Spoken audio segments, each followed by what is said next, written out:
Avec les compagnies aériennes, ils ont été parmi les premiers à souffrir de l'arrêt des vols. Les hôtels sont tous à l'arrêt. Comment voient-ils leur avenir? Retrouvons Mike Léral dans un fleuron touristique de Faa pour en parler.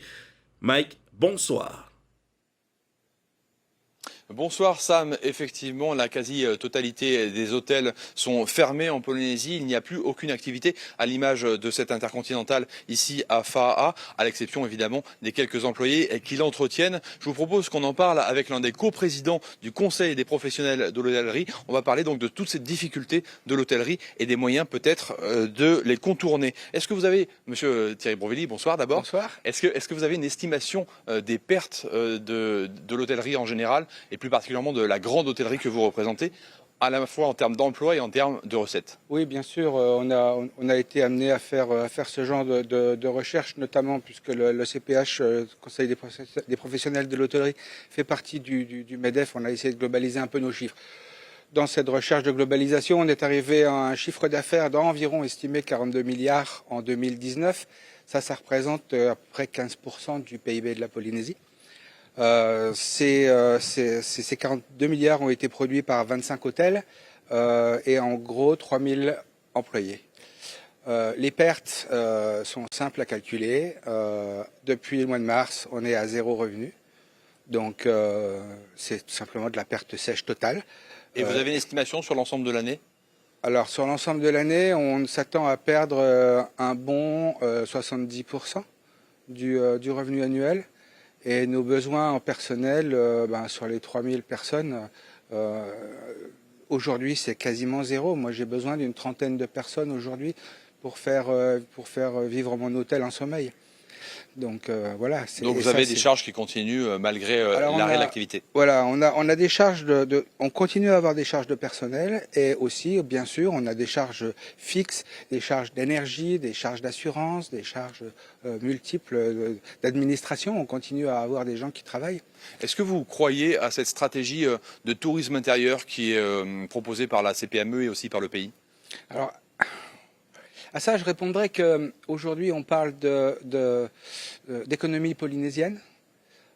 L'économie polynésienne, c'est à 15% du tourisme. Et le tourisme, c'est ce tourisme qui fait vivre l'économie polynésienne, c'est, je dirais, facilement 80% du tourisme international. Donc oui, il y a un tourisme local qui nous a toujours aidés dans les périodes compliquées. Moi, ça fait des années que je suis là et j'étais toujours très heureux de recevoir des comités d'entreprise et les gens le week-end, et les enfants et les familles en vacances. Mais c'est pas ça c'est pas ce tourisme-là qui va relancer l'économie. Donc la seule solution pour vous, c'est la reprise du tourisme international. Est-ce que si les vols reprennent, ça peut suffire malgré la quatorzaine qui continue?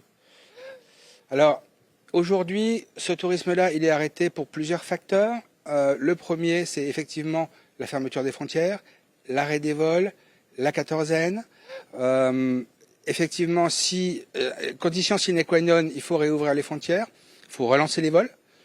La quatorzaine, même si elle s'arrête, et aujourd'hui on n'en parle pas et c'est compliqué à vivre, même si elle s'arrête, nos marchés émetteurs que sont les États-Unis et l'Europe, la France en particulier, sont tellement en souffrance aujourd'hui qu'il faudra que les gens, faudra trouver dans ces populations-là des gens qui ont encore des revenus, qui n'ont pas perdu des proches, qui ont envie de faire 20 heures d'avion avec un siège vis à côté, puis un masque sur le nez. En tout cas, vous pensez que la quatorzaine, il faut l'arrêter aussi? Ce sont des conditions sine qua non. Jamais personne ne viendra, jamais un touriste international ne viendra en Polynésie pour se retrouver 14 ou 15 jours bloqué dans un endroit qu'il n'a pas choisi.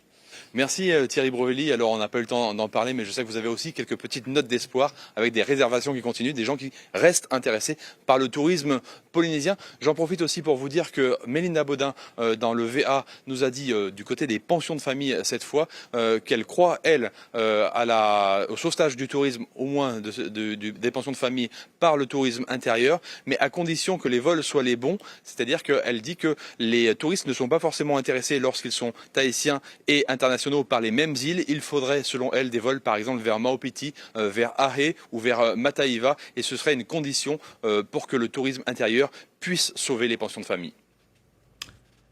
Merci beaucoup, Mike Lirel, pour toutes ces précisions. On se retrouve demain soir.